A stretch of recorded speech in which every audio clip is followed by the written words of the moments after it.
Hello everyone, Forbidden here, bringing you another audio commentary. This is set, or this is the first game of the second match against Stuckpixel. He's playing Merfolk, although at the time I don't know this. So I mulligan the first hand. It doesn't have any white sources, and it doesn't have enough blue spells that I really have faith in it. So I mean, it was one of the more interesting mulligan decisions I've had so far in these videos. Um, I still think I mean, it's a pretty clear mulligan, but it's probably the least clear mulligan decision I've had so far. As it is, I keep a really strong six against Merfolk. So I've got Mother of Runes, two swords, Brainstorm, and then if I end up drawing two islands, I'll also get the Fathom Seer. And so I'm pretty well set to keep my opponent's lords off the table, and then dig in for a long game where I'll eventually win.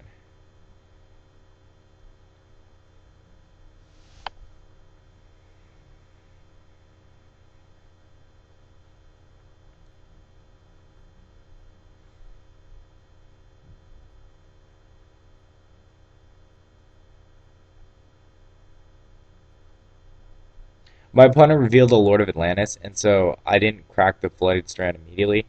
Um, because I'm not sure whether I want Island, Tundra, or Plains. It's probably between Plains and Tundra, but I'm not sure which one I want since my opponent did reveal that he has the Lord of Atlantis. Also, my opponent played a Wasteland, so it's obviously to my benefit to keep my Flooded Strand in Fetchland form to avoid that.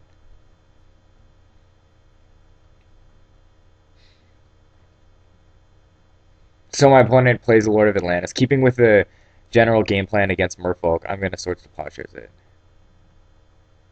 You know, I mean, I went over this before a few times, but just keep killing their lords, and then you'll win the long game.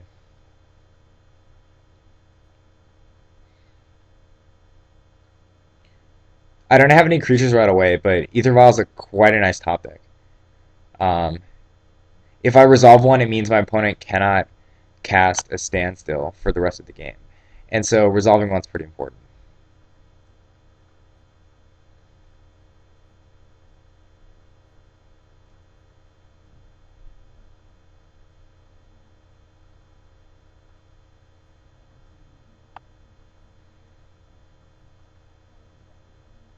So I don't explicitly wait for my opponent to okay the Ether Vial, and I really should have. So the fact that my opponent knew I was going to pass the turn at the end, probably led him to force of will the Ether Vial. If he thought I might have a more dangerous drop, like I don't know Umezawa's Jite, he would um, he would not have force of willed in that situation. Against typically I'm not that happy to see an Ether Vial, but against Merfolk, I'm extremely happy to see one.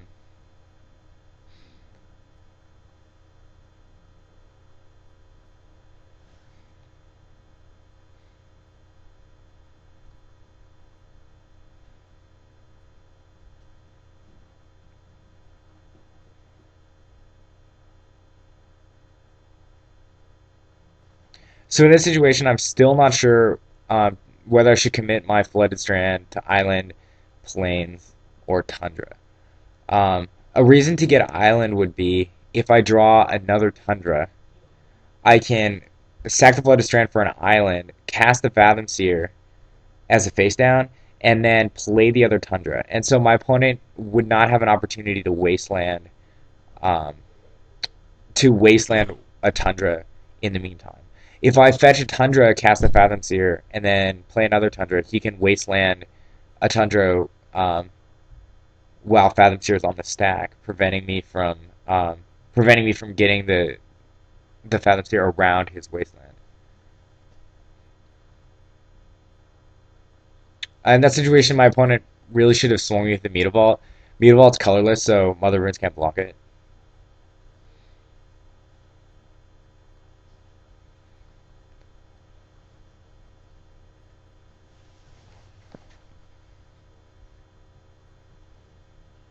That's overall a pretty lousy top deck. The Umezawa's Jite. I've got a brainstorm, but I don't really want to use it right now.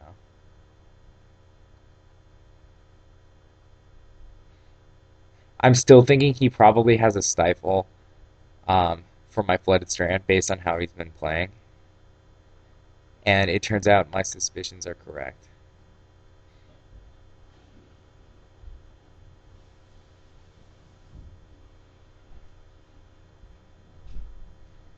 But it still didn't make sense to me not to swing at the Mutavault.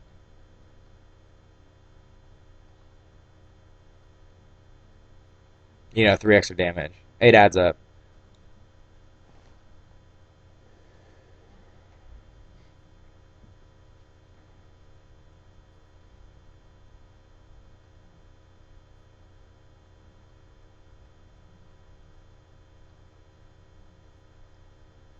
Okay, here again, I think he makes a critical mistake. So he could keep swinging. Um, he could keep swinging for 5 or for 6 uh, with the unblockable Silvergill Adept and the Mutavault, but he doesn't do that. And so I swords his lord, and he says okay, but then I figure out like in a second or two that he shouldn't have okayed that. He should curse catcher it.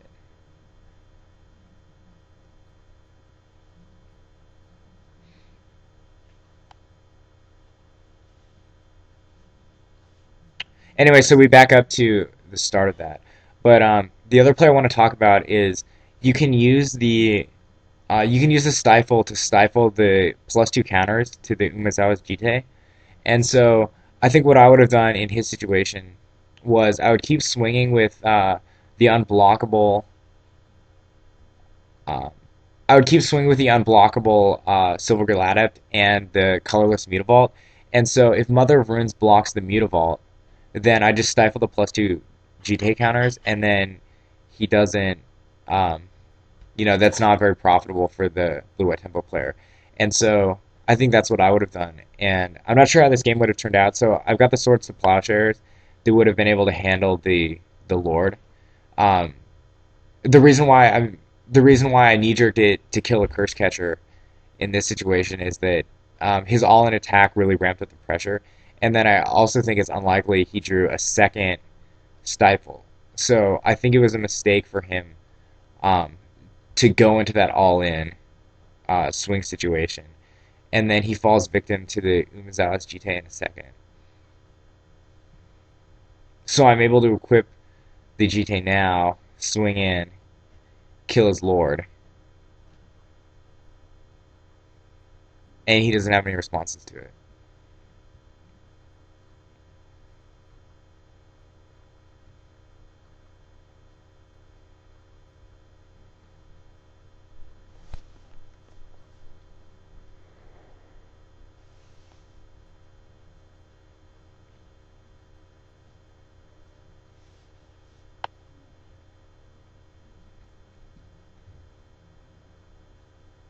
I know. I mean, the game would have been a lot different if he had only been swinging me for 6 a turn.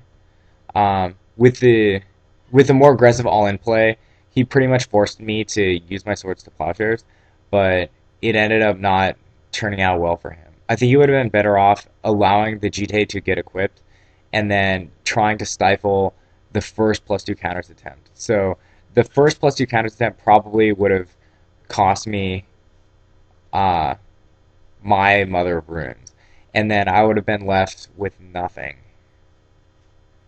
and he would have had something. And so um,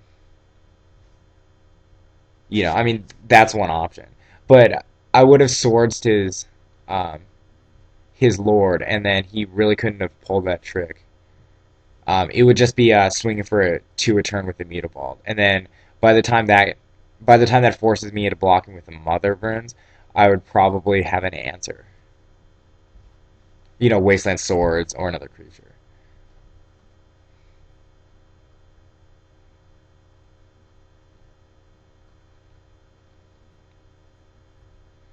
Either way, this is me just cleaning the game up. So I draw Force of Will, and I can force will whatever answer he has. I think he makes a mistake here as well. Um, so he ends up echoing truth, casting echoing truth on the Umas out with Jite. I mean, this is a pretty common mistake. I make it all the time. I wait for my opponent to draw a card before I cast a spell that I was going to cast anyway. So in this case, it really hurt him because I top decked into the Force of Will, allowing me to Force of Will the Echoing Truth. And then, I mean, obviously I'm going to swing. I'm not going to swing with the Mother of Runes. And so saving the Echoing Truth wasn't a very intelligent play. I mean, I make that mistake all the time. I think a lot of people do. They wait until their opponent's attack step, but it's a habit that everyone should really work on breaking, and that I'm trying to work on breaking. Anyway, the game's downhill, so I'm going to cut out the rest of the video. Thanks for watching. See you for the second game of the set.